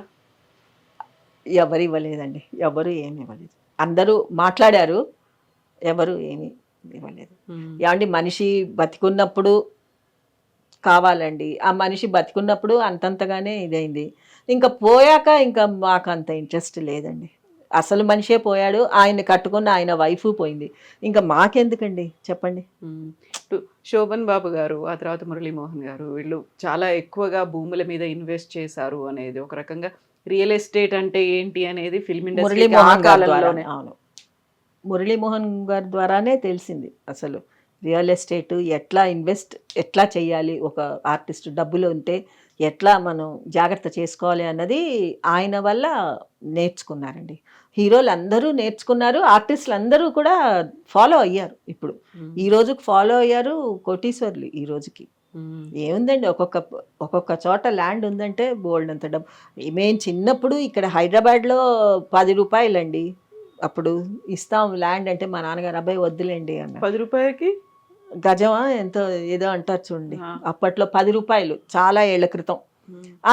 నేను ఎక్కడ వెళ్ళి ఉంటాను, మేము చెన్నైలోనే ఉంటాం, ఏమవుతు అనేసి తీసుకోలేదు. లేకపోతే అప్పట్లోనే అడిగారండి, బంజారా హిల్స్ జూబ్లీ హిల్స్ సైడ్లో అప్పుడు ఇస్తామన్నారు. సినిమా వాళ్ళకని చెప్పి సినిమా వాళ్ళందరూ హైదరాబాద్ వచ్చేయాలి అనే ఉద్దేశంతో అట్లా తగ్గించి ఇస్తామన్నారు. అది ఏ గవర్నమెంట్ గుర్తులేదు నాకు. ఆ మినిస్టర్ అప్పుడు ఇచ్చాడు వాగ్దానం, ఇచ్చి అమ్మితే తీసుకోలేదు. అప్పుడు ఏం వెళ్తాంలేండి అంటే మా నాన్నగారికి చెన్నైలోనే ఉంటాము అని ఒక ఇది. తర్వాత ఇంకా తప్పలేదు, ఇంకా అక్కడ లేవు సినిమాలు, ఛాన్స్ లేదు అనుకున్నాక సరే ఇంకా హైదరాబాద్ వచ్చేసారు. హైదరాబాద్ వచ్చి రెంటెడ్ హౌస్లో ఉండేవారు. ఏంటంటే ఆయనకి నా కూతురు ఇక్కడే ఉంది కదా, నేను ఇక్కడే ఉంటాను. మా నాన్నగారికి చాలా ప్రేమ అండి. ఆయనకి క్యాన్సర్ వచ్చినప్పుడు కూడా చాలానే చేసేదాన్ని, నేనే ఉండి చూసుకునేదాన్ని ఎక్కువ. మిగతా వాళ్ళందరూ ఉండేవారు, మా మదరు ఉండేది పెద్దది, పాపం ఎందుకులే అమ్మా అని చెప్పి మా ఫాదర్కి మొత్తం క్లీనింగ్ దగ్గర నుంచి అంతా బాత్ స్పంజ్ ఇవ్వటం అన్నీ నేనే చేసుకునేది, ఒక నర్సు లాగా చేసేదాన్ని ఆయనకి. మరి అప్పుడు డబ్బులు అవసరం ఉంటుంది కదా చాలా వరకు హాస్పిటల్. అదే చెప్తాను చూడండి, ఆయనకి నిజమైన ఆస్తి ఏంటంటే అభిమానులండి. ఏమండి అభిమానులు చూడటానికి వచ్చేవారండి. ఎక్కడ మన సికింద్రాబాద్లో యశోదాలో చేర్పించాం. ఏమండి అభిమానులు వచ్చి చూసి కవర్లు ఇచ్చేవారండి. మా మదర్ చేతిలో కవర్లు పెట్టేవారు, 10,000 10,000 10,000 ప్రతి ఒక్కళ్ళండి. ఒట్టి చేతితోటైతే ఎవ్వరూ రాలేదు, చేతిలో డబ్బులు పెట్టేవాళ్ళు వెళ్ళేవాళ్ళు. మేము కడతాం అది ఇది అన్నారు కానీ గవర్నమెంట్ ఎవరు ఏం కట్టలేదండి, మేమే కట్టుకున్నాం, మేమే కట్టాము బిల్లు మొత్తం 6-7 7 లక్షలో 8 లక్షలో ఎంతో అయింది ఆయనకు పాపం. అంతా మేమే. అది కూడా మేమంటే మా డబ్బు కాదండి, అభిమానులు ఇచ్చిన డబ్బే. వాళ్ళు చూడటానికి వచ్చి ఇచ్చారండి. తర్వాత ఇంటికి కార్తీక్ రెసిడెన్సీలో ఉండేవారు నల్లకుంట. అప్పుడు రామానాయుడు గారు వచ్చారు చూడటానికి, విజయశాంతి గారు వచ్చారు. విజయశాంతి గారు వచ్చినప్పుడు తను 50,000 ఇచ్చింది, చెక్ ఇచ్చింది 50,000కి. తర్వాత రామానాయుడు గారు 20,000 ఇచ్చాడు, ఆయన 20,000కి చెక్ ఇచ్చాడు. వీళ్ళందరికీ కూడా యాక్ట్ చేసి లైఫ్ ఇచ్చారండి మా ఫాదరు. పిక్చర్స్ వాళ్ళకి ఇంకా లేదు, లాస్ వచ్చింది ఎట్లా అనుకునే టైంలో ఈయనను పెట్టి ఫోక్లోర్ పిక్చర్ తీస్తే అది మంచిగా హిట్ అయ్యి వాళ్ళకి, అంటే పెద్ద సూపర్ హిట్లు అని చెప్పను, ఓకే వాళ్ళని నిలబడే స్థితికి ఇచ్చారనమాట. ఫోక్లోర్ అంటే కొంచెం ఇష్టపడేవారు కదా, ఫ్యాంటసీ మూవీస్, జానపదాలు ఎక్కువగా ఉండేవి. ఫ్యాంటసీ కాదండి, పబ్లిక్ కూడా ఏంటంటే మంత్రాలు అవి ఎంజాయ్ చేసేవారు. మేము ఊళ్ళకి వెళ్ళినప్పుడు చూసేవాళ్ళం అండి, థియేటర్కి వెళ్ళి చూసేవాళ్ళం. ఏమనుకుంటారు పబ్లిక్ అని చెప్పి, వాళ్ళు ఇంకా తిట్లే వాళ్ళు, అది వాళ్ళ ఇష్టం, వాళ్ళు పబ్లిక్ ప్రాపర్టీ. సినిమా వాళ్ళు ఎప్పుడు పబ్లిక్ ప్రాపర్టీ అండి. మా నాన్నగారు ఏంట్లా ఇలా తిడుతున్నారు ఏంటన్నా, తెలుగులో ఇంత నీచంగా తిడుతున్నారు, ఇంత ఘోరంగా అంటే, అమ్మా మేము పబ్లిక్ ప్రాపర్టీ, వాళ్ళు ఏమన్నా ఏమీ అనుకోలేము, అది వాళ్ళు ప్రేమతో తిడతారు అంతకంటే. అంటే ఏంటంటే వాళ్ళకి ఆ క్యూరియాసిటీ సినిమాలో, ఒరే పోరా పోరా ఇంకా తిట్లే, వెళ్ళు రాకుమార్ని కాపాడు, ఇంతే. మేము ఊళ్ళకి వెళ్ళినప్పుడు చూసేవాళ్ళం మేడం. తర్వాత మెడ్రాస్ అగ్గిదొర అని ఒక సినిమా వచ్చిందండి, నాన్నగారు భారతి యాక్ట్ చేశారు, అందులో సత్యనారాయణ గారు విలన్. ఆ సినిమా ఒకటి అసలు సూపర్ హిట్ అండి, అది అగ్గిదొర అని చెప్పి. ఇప్పుడు విజయశాంతి రెస్పాండ్ అయ్యారు, ఆ తర్వాత రామానాయుడు రెస్పాండ్ అయ్యారు, ఫిల్మ్ ఇండస్ట్రీ నుంచి లేదండి ఇంకెవరు లేరు, ఇంకెవరు రెస్పాండ్ అవ్వలేదు. మీరు వాళ్ళ దగ్గరికి లేదండి వెళ్ళలేదు, వాళ్ళకి ఇన్ఫర్మేషన్ తెలుసా మరి ఇలా ఉన్నారు కాంతారావు గారు? అందరికీ తెలుసు అండి, ఇండస్ట్రీ మొత్తం తెలుసు, అందరికీ తెలుసు. మేము మా నాన్నగారు ఎప్పుడు ఎవరిని ఇట్లా పెట్టమని ఎప్పుడు నేర్పించలేదండి. చెయ్యి మీ దగ్గర ఉంటే రూపాయి ఇవ్వండి, ఎవరిని అడుక్కోవద్దు, మీ అంతటి మీరు కష్టపడి సంపాదించండి, కూలి చేసుకొని బతకండి, కావాలంటే 4 రూపాయలు మన సొంత సంపాదనలో ఉండి మన కష్టంతో తినే ఒక్క మెతుకైనా సరే మనకు అరుగుతుంది, అడుక్కోవద్దనేవారండి. అసలు అంతవరకు ఎందుకండి, మా నాన్నగారే అసలు ఎవరిని అడుక్కోలేదు. సినిమాలు లేకపోయినా ఏ ప్రొడ్యూసర్ దగ్గరికి వెళ్ళి అడగలేదండి, బాబు నాకు సినిమాలో వేషం ఈయన నాకు కష్టంగా ఉంది అది ఎన్నడూ ఆయన ఏ ప్రొడ్యూసర్ దగ్గరికి వెళ్ళి అడగలేదండి. వచ్చిందా వేసేవారు. ఆయన ఒక్కటే కోరిక ఏంటంటే, నేను చచ్చేంత వరకు నేను యాక్ట్ చేయాలి, నాకు అదొక్కటే నా కోరిక, నా లాస్ట్ బ్రెత్ దాకా నేను సినిమాల్లో ఉండాలి, ఇండస్ట్రీలో నేను ఉండాలి, నేను వెళ్ళిపోకూడదు. నేను గనక మూటా ముల్లా సర్దుకొని వెళ్ళిపోయానంటే ఇండస్ట్రీ నన్ను మర్చిపోతుంది, నేను గుర్తుండిపోవాలంటే నేను ఇక్కడే ఉండాలి, ఇట్లాగే సంపాదించాలి అని చెప్పి లాస్ట్ దాకా ఆయన సంపాదించారండి. ఇంకా అసలు ఆగలేదు. లాస్ట్ సినిమా శంకర్ దాదా జిందాబాద్ తీశారు, అదే ఆయన యాక్ట్ చేసిన లాస్ట్ మూవీ. ఇంకా దాని తర్వాత ఇంకా లేదు, ఇంకా దాంతో అయిపోయింది అనమాట. ఇంకా నాన్నగారికి వ్యసనాలు ఏమైనా ఉండేవా? లేదండి, ఆయన ఎప్పుడన్నా మేమే ఆడుకునేవాళ్ళం అండి, ఇంట్లో మేమే కార్డ్స్ ఆడుకునేవాళ్ళం. ఇంట్లో మేము ఇంకెవ్వరు ఉండేవాళ్ళు కాదు, పిల్లలం మేము మా అమ్మ. ఇంకా మాకు ఫ్యామిలీ ఫ్రెండ్స్ అంటే అప్పుడప్పుడు వచ్చేవారు, ఎవరు అంటే మన జగ్గయ్య గారి కొడుకు వచ్చేవాడు, దాని తర్వాత విజయశాంతి బ్రదర్ కూడా వచ్చేవాడు, ఎప్పుడన్నా వచ్చేవాడు. అట్లా మేము కూర్చొని మేము ఆడుకునేవాళ్ళం, ఊరికే ఆడుకునేవాళ్ళం అంతే. గుర్రపందాల మీద నాన్నగారు బోల్డంత డబ్బు పెట్టాడు, లక్షలు వాటి మీద పోసాడు, అందువల్లే నష్టాలు వచ్చాయి అనేది ఎందుకు వస్తుంది? అన్ని లక్షలుంటే గుర్రపందాలు ఎందుకంటే పోగొట్టుకోవటం, జాగ్రత్తగా బ్యాంక్లో వేసుకునే ఉండేవారు. అంత లక్షలే ఉండుంటే ఎందుకు మేడం ఈరోజు ఈ స్థితి ఉండేది మాకు? గుర్రపందాలు మా నాన్నగారు ఎప్పుడు ఎక్కడికే వెళ్ళేవారు కాదండి. ఆయనకి ఇల్లు షూటింగ్ ఈ రెండే, ఇంకా వేరే ప్రదేశాలకు వెళ్ళటం కానీ సరదాగా తిరగటం ఒక్కరే ఎప్పుడు వెళ్ళేవారు కాదు, వెళ్తే ఫ్యామిలీతోటే అంతే. లేదండి, కాంతారావు అనగానే ఆయనకి మొత్తం అంత నష్టాలు రావడానికో లేకుంటే ఉన్నదంతా అమ్ముకోవడానికి కారణం ఆయన గుర్రపందాల మీద పెట్టారు అనే ఒక మాట చాలా కాలం. ఏమండి ఎందుకు గుర్రపందాలు అంటే రేస్ కోర్స్ కొనేసాడు ఆయన? ఏమైనా గుర్రాలని కొన్నాడా? పోనీ ఒక మాట అడుగుతానండి, రేస్ కోర్స్ ఏమైనా కొన్నాడా? గుర్రాలని కొన్నాడా? ఏం కొన్నాడని? ఆయన ఏమండి ఉన్నంతలో ఆయన హ్యాపీగా ఉన్నాడు. ఆయన సంపాదన అండి, ఆయన కష్టపడి సంపాదించుకున్నాడు. ఆయన దేనికి పెట్టుకుంటే మేమెందుకు అడగాలి చెప్పండి? ఏమండి దానివల్ల ఆయన వ్యసనాలు అంత వ్యసనం అయితే లేదండి మా ఫాదర్. అంత వ్యసనాలు ఏం లేదు. ఆయన రేస్ కోర్స్కి వెళ్ళటం, అక్కడ పోయి గుర్రాలు వెంట పరిగెత్తటం ఆ పిచ్చి లేదండి. సినిమాల్లో ఎక్కుతూనే ఉన్నాడు కదా గుర్రాలు, ఆ మోజు చాలా ఆయనకి. ఆ గుర్రాలు ఎక్కి తొక్కే మోజే అదే ఆయనకి ఎక్కువ. అంతేగాని రేస్ కోర్సులు ఇవన్నీ లేదండి. ఏంటి సినిమాలు తీసినప్పుడు నష్టపోయినప్పుడు అందులో ఉన్నటువంటి నటీనటులో లేకపోతే ఇంకెవరైనా కూడా రెస్పాండ్ అవ్వలేదా? లేదండి. సినిమాలు తీయటమే ఆయన చేసిన పెద్ద తప్పు, సినిమాలు తీయటం అండి. ప్రేమ జీవులు సినిమా కృష్ణ గారితో చేశారు. కృష్ణ గారు ఏమో ఆయన ఇలాంటిది ఏదైనా వస్తే ఆయనకి ఇచ్చినటువంటి రెమ్యునరేషన్ దగ్గర నుంచి రిటర్న్ చేశాడండి. ఆయన చేసే హెల్ప్ ఆయన చేశాడు. ఆయన ఏం హెల్ప్ చేశాడో నాకు తెలీదు, కానీ ఆయన వైపు నుంచి అయితే హెల్ప్ అయితే దొరికింది మా ఫాదర్కి. అయినా కానీ ఎందుకు అంటే నా 400 ఎకరాలని పోగొట్టుకున్నాను, నేను సంపాదించుకుంది పోగొట్టుకున్నాను, అయినా ఇంకా సినిమాలు తీయాలి అనేటువంటి ఆ తాపత్రయం ఎందుకు ఉండేది? అంతే. ఏంటంటే నాకు ఇదొక్కటే వచ్చమ్మా, నాకు ఇంకేం రాదు, నాకు ఇంకా వేరే బిజినెస్లు లేవు. నన్ను అయినా ఒకవేళ బిజినెస్ చేసినా కూడా నాకు ఎవరున్నారు చూసుకునేందుకు? పిల్లలా చిన్నవాళ్ళు ఎవరున్నారు చూసుకునేందుకు? ఇప్పుడు ఈ లాస్ అనేది ఎట్లాగన్నా వస్తుందండి.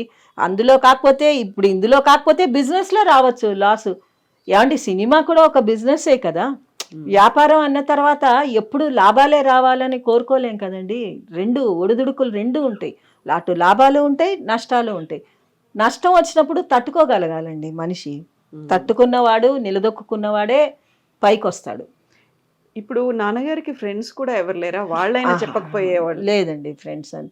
ఫిల్మ్ ఇండస్ట్రీలో కానీ బయట కానీ ఎక్కడ చెప్పాను కదండి, ఫ్రెండ్స్ అన్నది చాలా తక్కువ అండి. ఆయన ఎక్కడికన్నా వెళ్తే ఫ్రెండ్స్ సర్కిల్ మెయింటైన్ చేసుకునేవారేమో కానీ పెద్ద ఏమీ లేదండి ఆయనకి.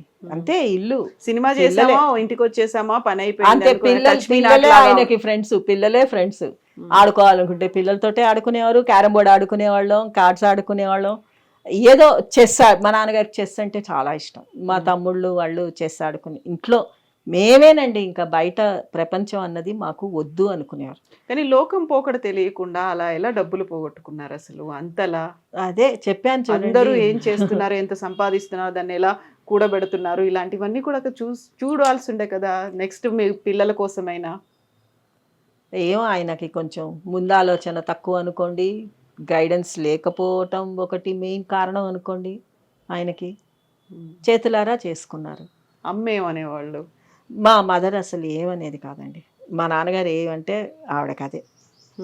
మా మదర్కి అంత నాలెడ్జ్ కూడా లేదు మేడం. ఎందుకంటే తను ఏం చదువుకోలేదు, తను చాలా తక్కువే చదివింది. 6వ క్లాసో 5వ క్లాస్ దాకా చదివింది. మా మదర్ది లవ్ మ్యారేజ్. మా నాన్నగారు మా మదర్ లవ్ మ్యారేజ్. అంటే ఇష్టపడి, మా నాన్నగారికి అంతకుముందు సెకండ్ మ్యారేజ్ కదా, పెళ్ళి అయింది.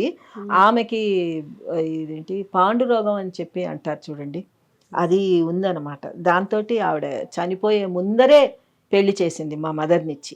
తను ఉన్నప్పుడే అప్పుడే మా నాన్నగారు ఇష్టపడుతూ ఉండేవారు.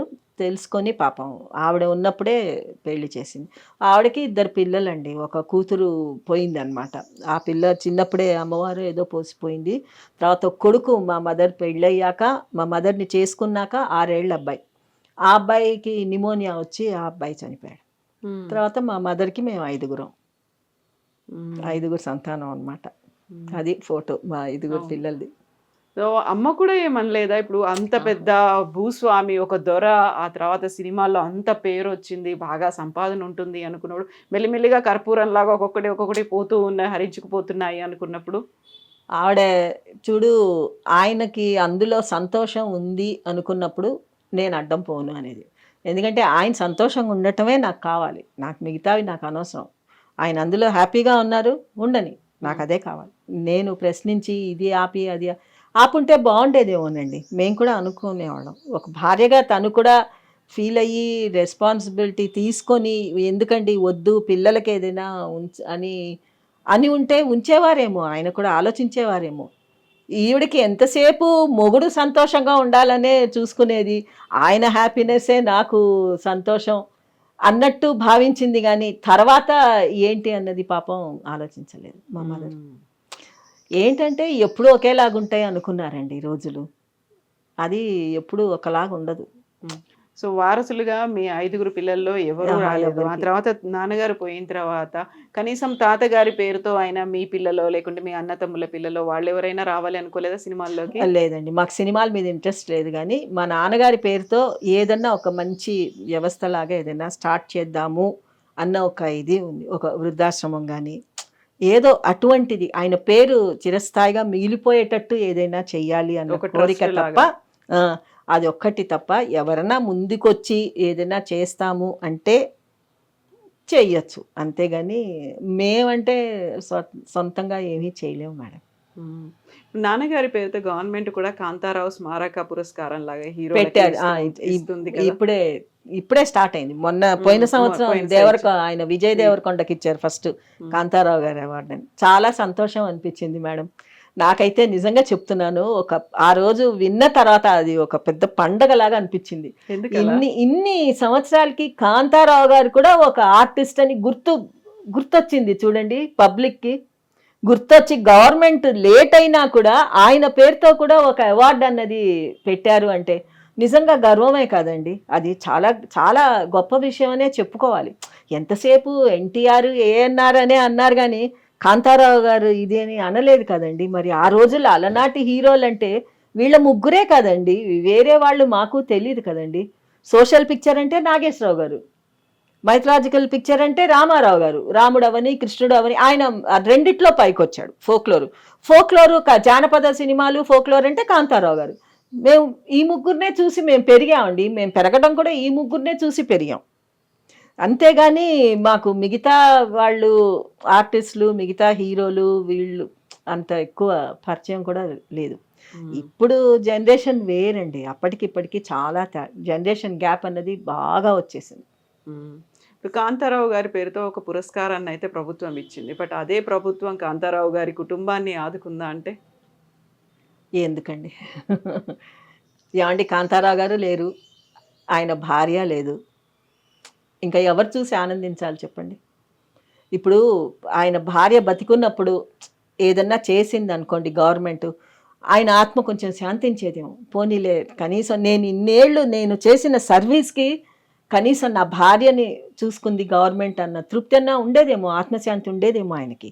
ఇప్పుడు అది కూడా లేదు కదండి. మా మదర్‌ని కూడా వాళ్ళు ఏం చూసుకున్నారండి? ఏదో గవర్నమెంట్ నెలకో 10,000 ఇచ్చేవారు.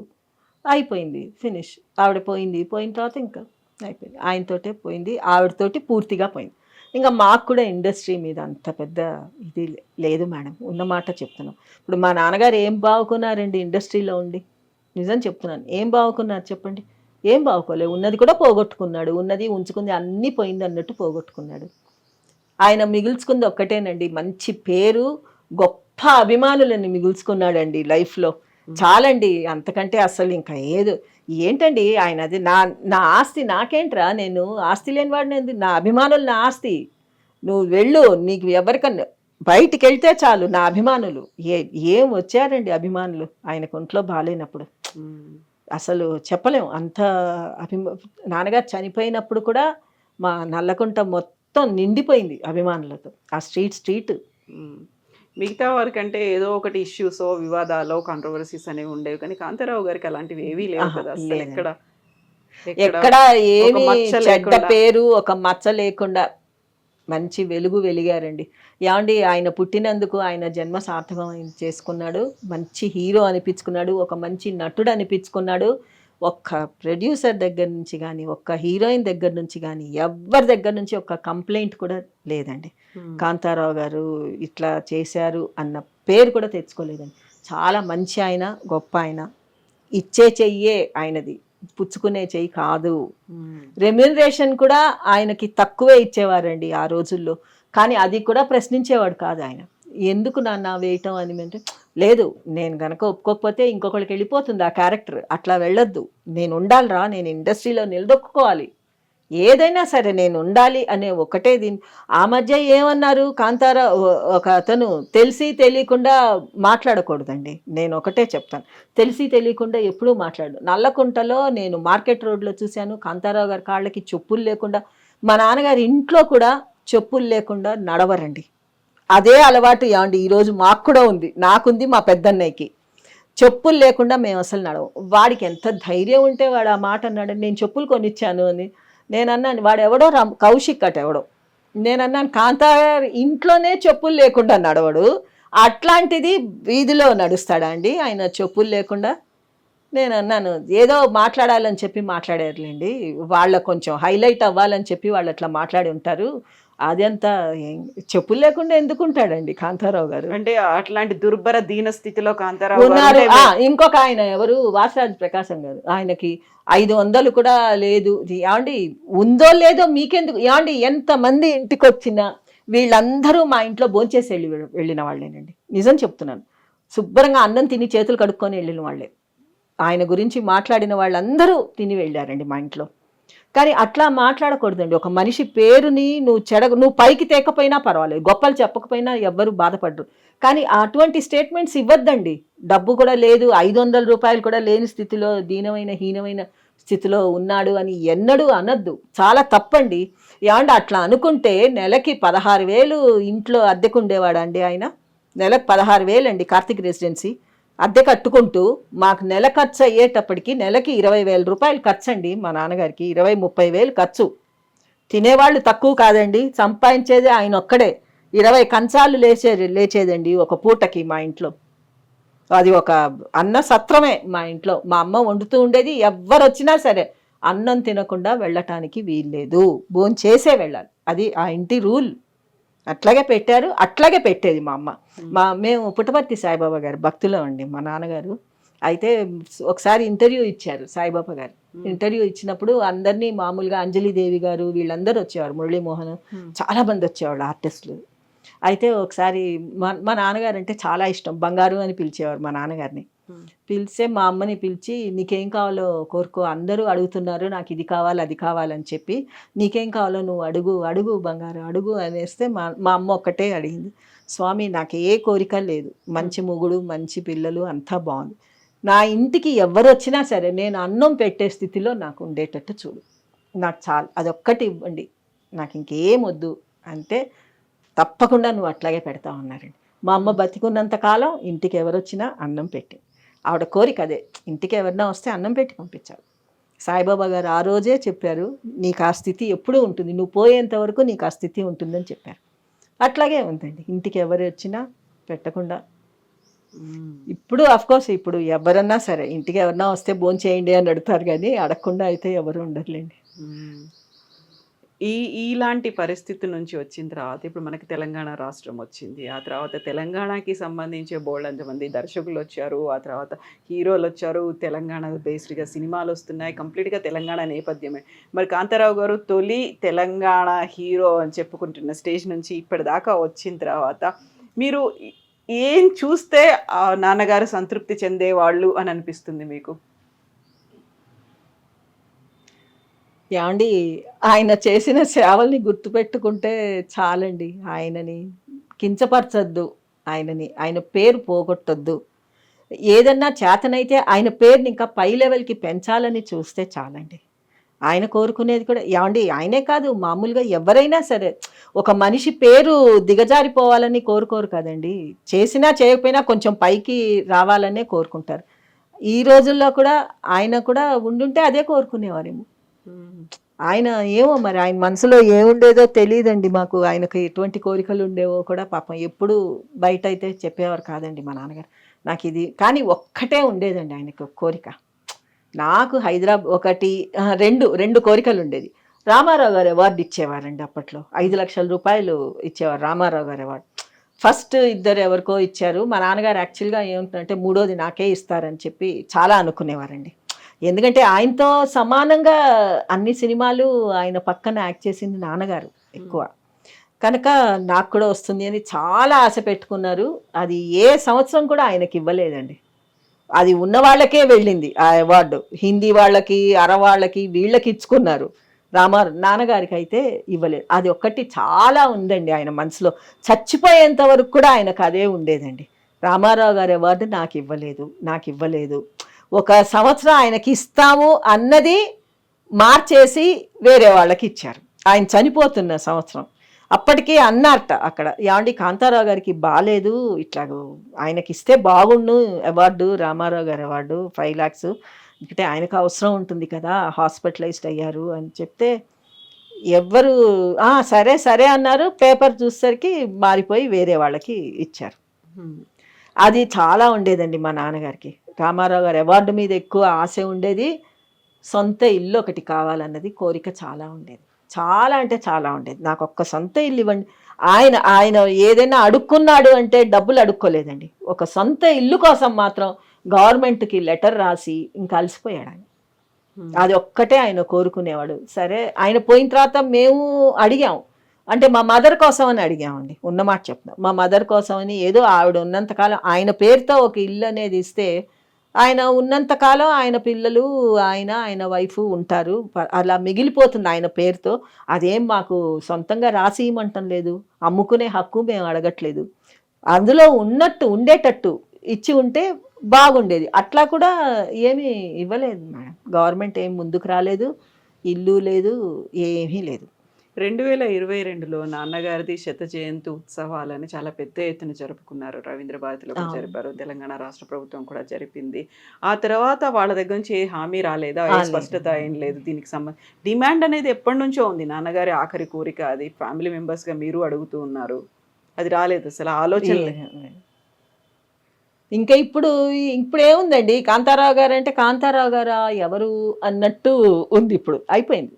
ఇంకా జనరేషన్ గ్యాప్ వచ్చేసింది కదా మేడం, ఇప్పుడు చాలా వచ్చింది. ఇప్పుడు తర్వాత ఇప్పుడు మా మనవాళ్ళు, మా పిల్లలు, వాళ్ళ పిల్లలకి ఇంకా ఆ కాంతారావు గారు అంటే ఎవరో కూడా వాళ్ళకి తెలియకుండా పోతుంది.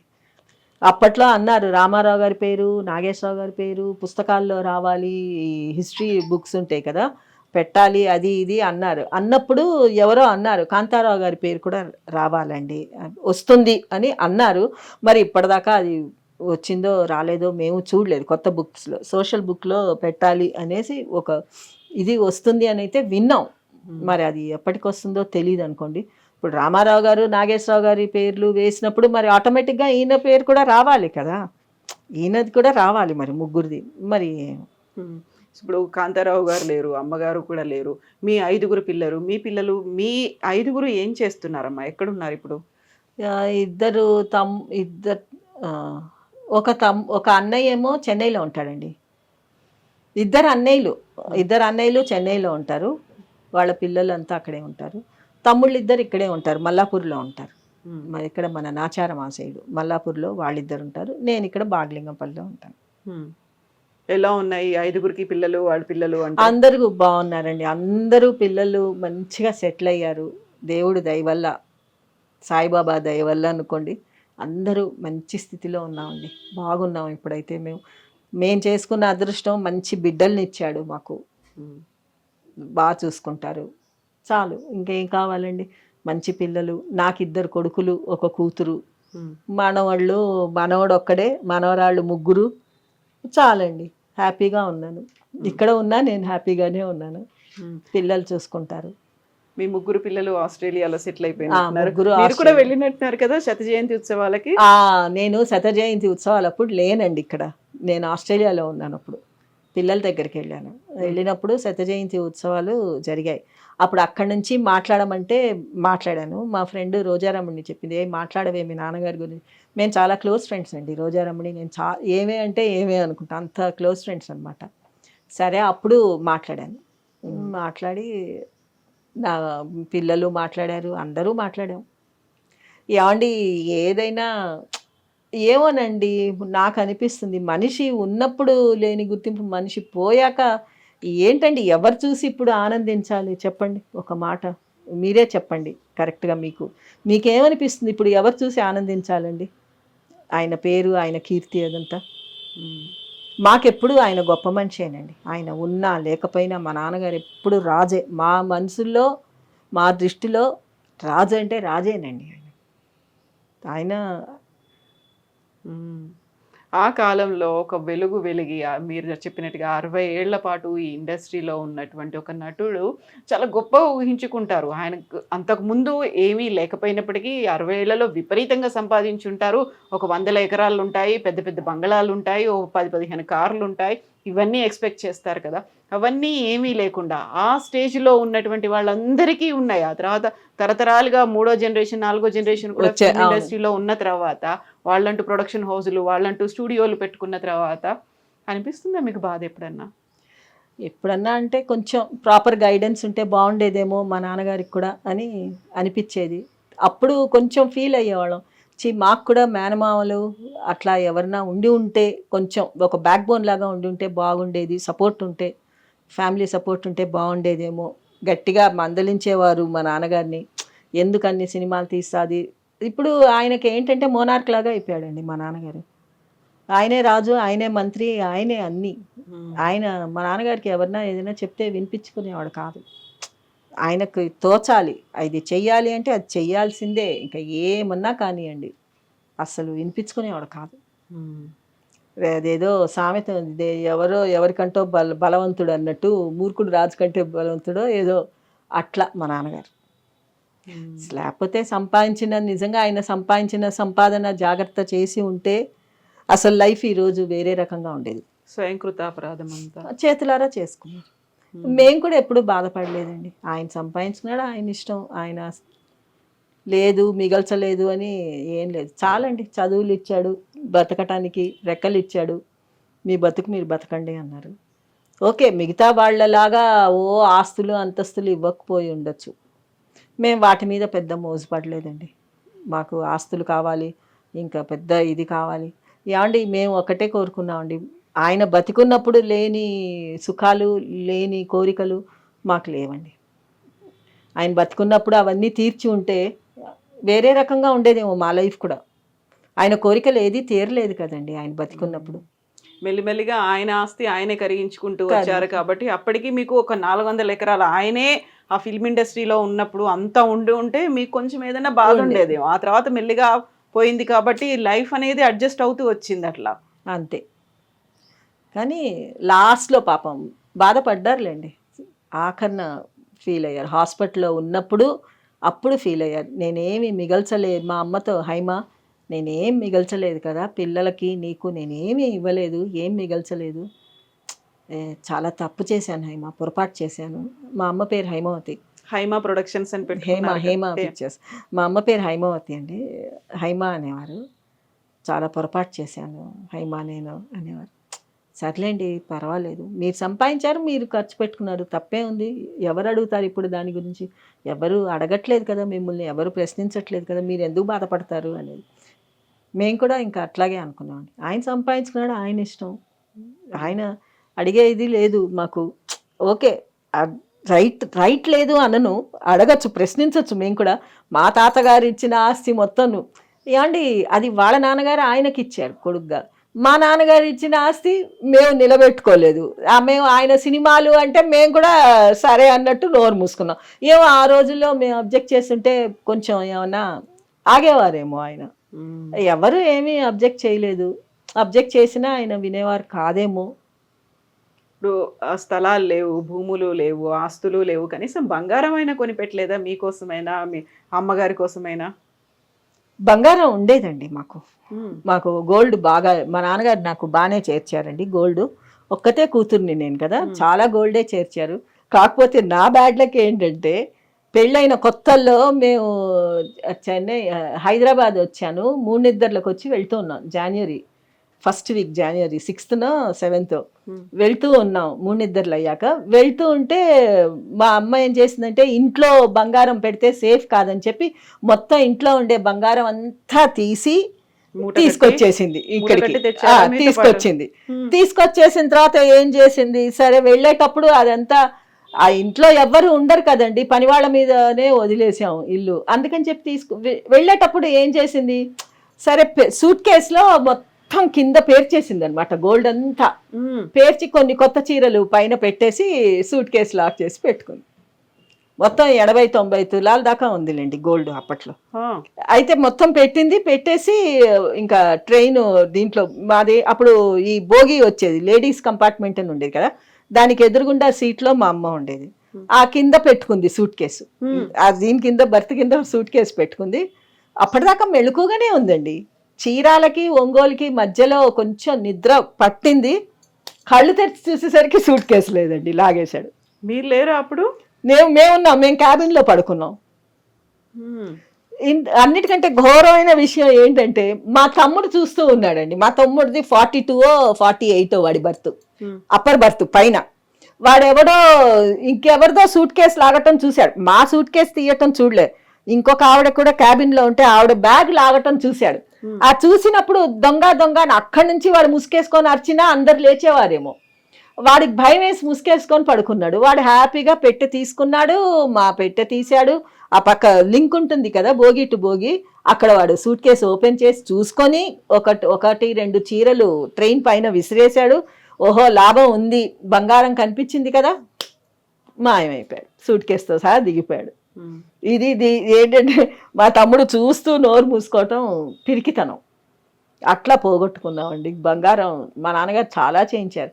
ఇంకా తర్వాత మళ్ళీ ఇంకా నాకైతే ఎక్కువ ఇంట్రెస్ట్ లేదు మేడం గోల్డ్ మీద, ఉన్నమాట చెప్తున్నాను, నాకు ఇంట్రెస్ట్ లేదు. ఇప్పుడు మా కోడళ్ళు కూడా మంచి గోల్డ్ తోటే బాగానే పెట్టారు, వాళ్ళకి కూడా వాళ్ళు హ్యాపీగా బాగున్నారు మేడం.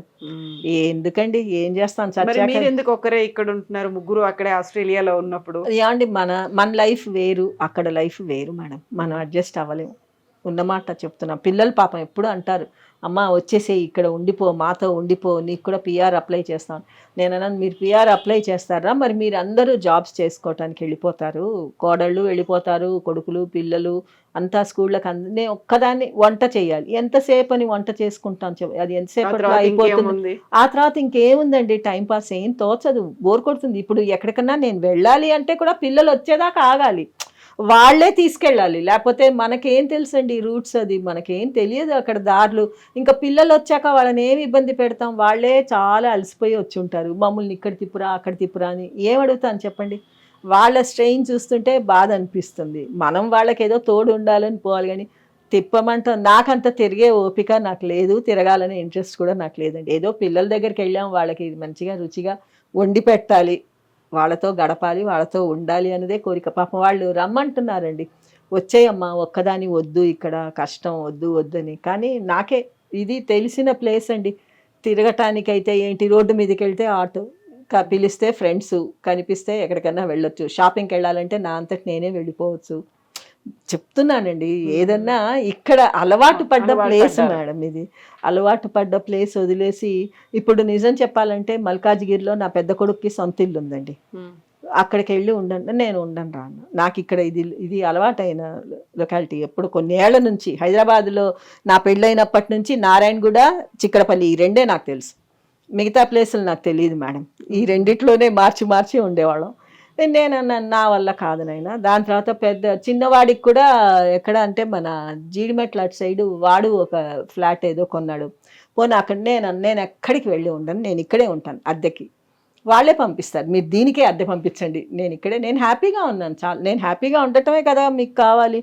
నేను ఇక్కడ I'm very happy here and very much comfortable అండి. నాకేంటి కాదమ్మా, మీరు ఒక పెద్ద రాజ వైభోగం, 400 ఎకరాలు, అంతమంది మార్బలం పని వాళ్ళు, చుట్టూ మనుషులు, ఇంతమందిలో ఒక్కరు ఒంటరిగా ఈ చిన్న రూమ్ లో ఉండడం అనేది కంఫర్టబుల్ అని ఎలా అనుకుంటున్నారు మీరు? నేను కంఫర్టబుల్ చేసుకున్నానండి. కంఫర్ట్ నేనే సృష్టించుకొని నేనే కంఫర్టబుల్గా ఉండేటట్టు నేను ప్రిపేర్ అయ్యాను అంతే. నా అంతట నేనే చేసుకుంటాను. ఏమండి కంఫర్టబుల్ అన్నది మన మనసుకు సంబంధించిందండి, మానసికంగా మనం చేసుకోవాలి. సంతోషాన్ని మించింది ఏది లేదండి. నేను హ్యాపీగా ఉన్నానండి, నేను ఫుల్ హ్యాపీగా ఉన్నాను. నాకు చాలండి, ఈ కంఫర్ట్ చాలు. నేను నిజం చెప్తున్నాను, ఉండేందుకు ఒక గూడు ఉంది, అంటే గూడు అంటే సొంతం కాకపోయినా ఒక ఇంట్లో ఉంటున్నాను. తినేందుకు 5 వేళ్ళు నోట్లోకి పోతున్నాయి, మా పిల్లల పుణ్యం అంటూ. ఇంకేం కావాలి మేడం చెప్పండి నాకు? ఈ ఏజ్లో ఇంకేం కావాలి నాకు? నాకేమీ కోరికలు లేవు, చాలు. ఇట్లా వెళ్ళిపోతే ఆ దేవుడు, ఆయనకి దయ కలగాలి, ఏమి మంచం మీద పడి తీసుకోకుండా తీసుకెళ్ళిపోతే దేవుడు ఈ జన్మ ఇచ్చినందుకు నేను అంతకంటే నాకు ఇంకేది అదృష్టం లేదండి.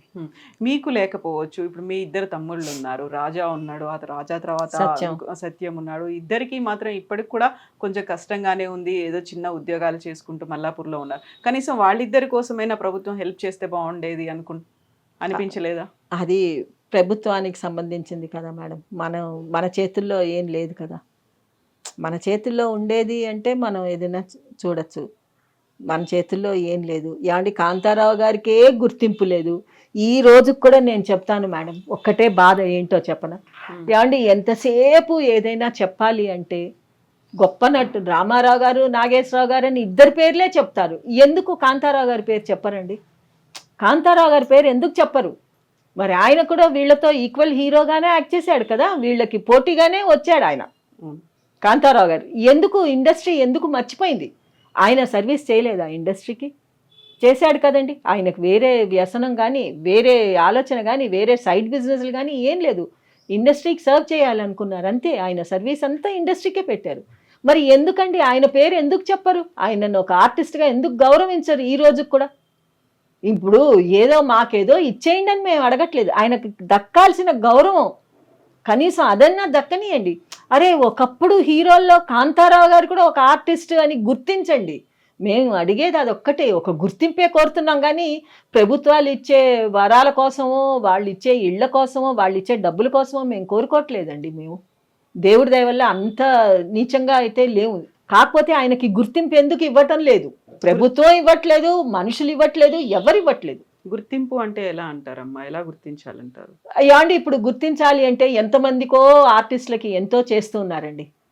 ఇప్పుడు ప్రభుత్వం చేస్తుంది. ఏమండి కాంతారావు గారికి చేయలేరా వాళ్ళు? ఆయన ఒక ఆర్టిస్ట్గా వాళ్ళు గుర్తుపెట్టుకోలేరా? ఎక్కడ పోయినా చెప్తే 2 పేర్లే చెప్తారు కానీ 3వ పేరు చెప్పలేరా? మీరు చెప్పి మీరేదో ఇయ్యమని కాదు కదా మేము కోరుకునేది. అరే అట్లాంటి ఆర్టిస్ట్ ఒక ఆయన ఉండేవాడు అని చెప్పుకోండి. నెక్స్ట్ జనరేషన్కి తెలియనియండి. కాంతారావు కూడా ఒక హీరో అని తెలియనియండి. ఏమండి ఆయన రాజండి. ఆయన వేసినవన్నీ రాజకుమారుడి వేషాలు. నిజంగా రాకుమారుడే మా నాన్నగారు. ఇప్పుడు వాళ్ళెవరో గుర్తించలేదు, ప్రభుత్వం మాకు వద్దు, మా పిల్లలు అందరూ ఒకటే, వాళ్ళెవరో గుర్తించటం ఏంటి? అవసరం లేదు. ఆయన మాకందరికి తెలుసు. ఏమండి ఆయనకి అభిమానులండి, అభిమానులు ఈ రోజుకి కూడా నేను చెప్తున్నాను. నేను ఇక్కడ ఉన్నా సరే ఇప్పుడు తెలుసుకొని వస్తారండి కొంతమంది. అమ్మ మీరు కాంతారావు గారు అమ్మాయా అంటే అవునండి అంటే చాలా సంతోషం అమ్మా, మిమ్మల్ని చూసాము, మేము మాట్లాడగలుగుతున్నాం. వాళ్ళకి అది ఏంటో అందులో ఏం ఆనందం వాళ్ళు పొందుతున్నారో తెలియదు. కానీ ఏమండి మాకైతే చాలా గర్వంగా ఉంటుందండి. నిజం చెప్తున్నాను. ఆయన కడుపున మేము పుట్టినందుకు ఈ జన్మకి ఈ అదృష్టం చాలు దేవుడా, ఇంతకంటే ఇంకా వద్దు నాకు అదృష్టం. ఆయన బిడ్డగా పుట్టించావు, మళ్ళీ జన్మ ఉంటే ఆయన కడుపులోనే పుట్టించు, ఆయన బిడ్డలుగానే పుట్టించు మమ్మల్ని. మిగతా వాళ్ళు ఎట్లా ఉన్నారు, నాకు మాత్రం ఆయన కూతురుగానే పుట్టాలని ఉందండి. కాంతారావు గారు 60 ఏళ్ల పాటు సినీ ఇండస్ట్రీలో ఉన్నప్పటికీ చివరి రోజుల్లో మాత్రం ఆయన రియలైజ్ అయ్యారు, అయ్యో ఇలా కాకుండా ఉంటే బాగుండేది, జాగ్రత్త పడి ఉంటే బాగుండేదేమో, పిల్లలకి ఏదైనా మిగిలిస్తే బాగుండేదేమో, మా ఆవిడకి ఏదైనా మిగిలిస్తే బాగుండేదేమో, ఈ కండిషన్ లో కాకుండా ఉంటుంటే. ఆఖరిని ఆయన ప్రాణం కూడా ఎట్లా పోయిందో తెలుసా అండి? హాస్పిటల్లో బెడ్ మీద ఉన్నారు, ఇంకా నైట్ చచ్చిపోతారు, 10 o'clockకి పోతారు అన్నప్పుడు సాయంకాలం టైంలో అందరూ వచ్చారు, చాలామంది వచ్చారు, చూశారు, వెళ్ళారు. వెళ్ళిన తర్వాత ఇంకా మేము ఆయన కడుపున పుట్టిన 5 పిల్లలు మేము ఆయన మంచం చుట్టే ఉన్నామండి. మంచం చుట్టుంటే ఇంకా అర్థమైపోయింది. డాక్టర్ చెప్పాడు ఇంకా హోప్స్ లేదండి, is just counting hours are minutes maybe అన్నాడు. సరే అనేసి అందరం తులసి నీళ్లు తెచ్చి పోసామండి, ఆయన గొంతుకులో పోసినా కూడా ఆయన ప్రాణం కొట్టుకుంటూ ఉందండి, పోలేదు. చూస్తూ ఉన్నారు, అందరినీ కళ్ళతో చూస్తున్నారు కానీ ఏమి మాట రావట్లేదు. ఏదో చెప్పాలనుకుంటా మాట అప్పుడు మా అన్నయ్య టక్కుమని వెళ్ళి మా నాన్నగారు 2 చేతులు పట్టుకొని, నాన్న నువ్వేమి బాధపడకు, తమ్ముళ్ళని చెల్లెల్ని అమ్మని నేను చూసుకుంటా, నువ్వేం బాధపడకు నాన్న అని ఆ మాట అన్నాడండి. అన్న తర్వాత కంట్లోంచి ఒక్క చుక్క నీరు ఇట్లా కారిందండి సైడ్ నుంచి, అంతే. ఆ ఒక్క మాట విన్నారండి. ఆయనకి ఎంతసేపు ఆయన భార్య గురించి నేను దానికి ఏం పెట్టలేదు, మిగల్చలేదు, నన్ను ఒక్కరోజు కూడా అది నన్ను ప్రశ్నించలేదు, నేను అటువంటి దానికి నేనేం చేయలేదు అని ఆ బాధ మాత్రం ఆయనకి చనిపోయేంత వరకు డెఫినెట్గా అది మాత్రం ఆయనని చాలా మనిషిని కృంగదీసిందండి ఆయనకి. అది మాత్రం ఆ మాట విన్న తర్వాత ఆయన శ్వాస పోయిందండి మా నాన్నగారిది. అది చూశాక చాలా బాధ అనిపించింది. అది ఆయన బయటికి చెప్పలేదేమో కానీ ఆ లోపల మాత్రం ఆయన అలా తినేస్తూ బాధ ఉంది. నేను పోతే నా భార్య ఎట్లా, పిల్లల గురించి కూడా ఆయన కాదండి, నా పెళ్ళాం ఎట్లా బతుకుతుంది, అందులో నాకు నమ్మి వచ్చిన తర్వాత నేనేమీ చెయ్యలేకపోయాను అనేటువంటి ఆ బాధ ఆయన తొలిచేస్తుంది లోపలంతా. చాలా చాలా బాధపడేవారు. మా అమ్మ గురించి అయితే చాలా అనుకునేవారు. అమ్మ ఆయనే కాదులేండి, ఏ భర్త అన్నా ఎవరి భర్త అన్నా పెళ్ళాం గురించి ఆలోచిస్తాడు, కానీ పిల్లలంటే రెక్కలు ఇచ్చారు, ఎవరి సంపాదన వాళ్ళు.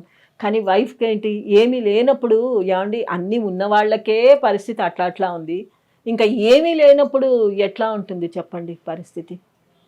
మీరు అన్నట్టు నిజంగానే రాజభోగం అనుభవించాం. బోల్డ్ అన్ని కార్లు ఉండేది ఏమండి, 4 కార్లు ఉండేది మా ఇంట్లో. మా పోర్టికోలో పెద్ద పోర్టికో, 4 కార్లు అండి. ఒక ఫియట్ మా నాన్నగారి కోసం, మా కోసం డాడ్జ్ కొన్నారు, 2 అంబాసిడర్లు ఉండేవి. అంత అన్నిటికీ డ్రైవర్లు వేరే, ప్రతి కార్కి డ్రైవర్లు. మాకు స్కూల్కి వెళ్ళటానికి కారే, కూరగాయలు కొనాలన్నా బజార్కి వెళ్ళాలంటే కూడా కారే, ఒక మూర మల్లెపూలు కొనుక్కోవాలంటే కూడా కార్లో వెళ్ళి తెచ్చుకునేవాళ్ళం పాండి బజార్కి. అట్లా బతికామండి. ఏమండి దేవుడు అది ఇస్తాడు, ఇది 2 రుచి చూడాలి.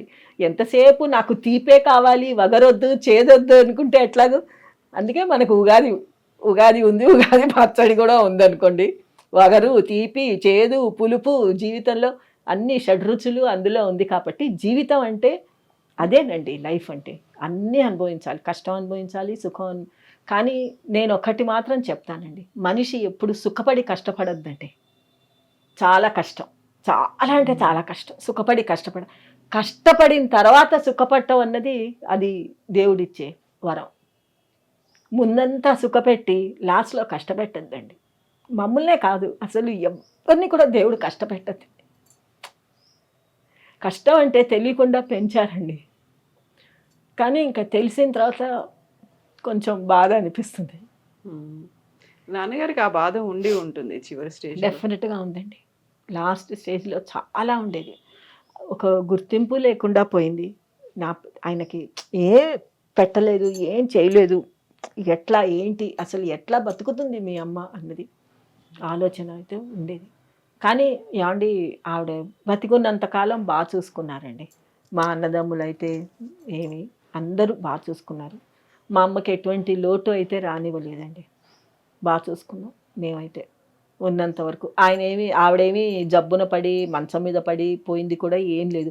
జస్ట్ ఇంకొక 1-2 డేస్లో పోతా అనగా కొంచెం హెల్త్ ఇష్యూ లాగా ఏదో కొంచెం ప్రాబ్లం. మా తమ్ముళ్ళే చూసుకున్నారు మా అమ్మని. సో మా తమ్ముళ్ళ దగ్గర ఉన్నప్పుడే మా ఆఖరి తమ్ముడు చూసుకునేవాడు మా మదర్ని. మా ఫాదర్ని నేను చూసుకున్నాను, మా మదర్ని మా ఆఖరి తమ్ముడు తమ్ముళ్ళు ఇద్దరు చూసుకున్నారు. వాళ్ళ చేతుల మీదుగానే పోయింది. లైఫ్ అంటే ఇట్లాగే ఉంటుంది, ఒడిదుడుకులండి, అప్స్ అండ్ డౌన్స్ తప్పకుండా ఉంటుంది మేడం. లేకుండా ఎట్లా ఉంటుంది, ఎంతసేపు సుఖమే కాదు. ఏమండి ఇప్పుడు ఈ రోజు సుఖపడుతున్నారంటే కొంతమంది హీరోలు, మరి ఒకప్పుడు ఎంతో కష్టపడ్డారు కదండి వాళ్ళు.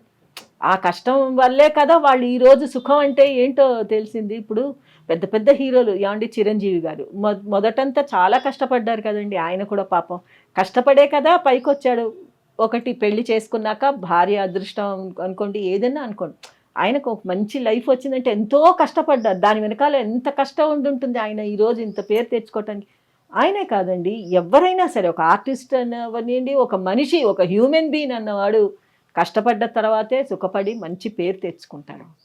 అంతే, కష్టపడకుండా ఎవరు పైకి రాలేమండి. వచ్చినా అది కొంచెం తెలీదు, కష్టం అంటే ఏంటో తెలియదు. కానీ తెలుసుకోవాలి మేడం, కష్టము తెలుసుకోవాలి, దాని తర్వాత వచ్చే సుఖము తెలుసుకోవాలి. అమ్మ థ్యాంక్ యూ సో మచ్ అమ్మ. కాంతారావు గారి గురించి ఒక మెమరీస్, నాస్టాలజిక్ మూమెంట్స్ తెలుసుకుందాము అనుకుంటే అందులో ఉన్నటువంటి బాధ మిమ్మల్ని కూడా కొంచెం నేను బాధ పెట్టినందుకు సారీ. Thank you. ఎప్పుడు అట్లా అనుకోకండి. నాకు ఒకటే మీరు అడగగానే నేను ఒప్పుకున్న కారణం కూడా ఏంటి అంటే, మా నాన్నగారిని ఇంకా తలుచుకునే వాళ్ళు ఉన్నారు. నేను ఇంకా ఎవ్వరికి ఇంటర్వ్యూస్ కూడా ఇవ్వదలుచుకోలేదు మేడం. ఇన్నేళ్ళు అయినా కూడా మీరు ఆయనను మళ్ళీ స్మరించుకునే ఒక అవకాశం వచ్చినందుకు నాకు చాలా అంటే, అరే ఆయన కూడా ఒక ఆర్టిస్ట్ అని ఇంకా గుర్తించే వాళ్ళు ఉన్నారు అని ఆ ఒక్క సంతోషంతో నేను ఒప్పుకున్నాను మేడం నిజంగా. లేకపోతే అస్సలు ఒప్పుకునేదాన్ని కాదు. అయినా ఈ ప్రోగ్రామ్ని చూసే వాళ్ళందరికీ కూడా నా ధన్యవాదాలు చెప్తున్నాను మేడం. మీరు నాకు ఇంత మంచి అవకాశం ఇచ్చి మా నాన్నగారిని నెమరేసుకొని తలుచుకునేటట్టు చేసినందుకు మీకు ముందు నా ధన్యవాదాలు చెప్తున్నాను madam. Thank you very much. Thank you so much. Okay madam. Thank you.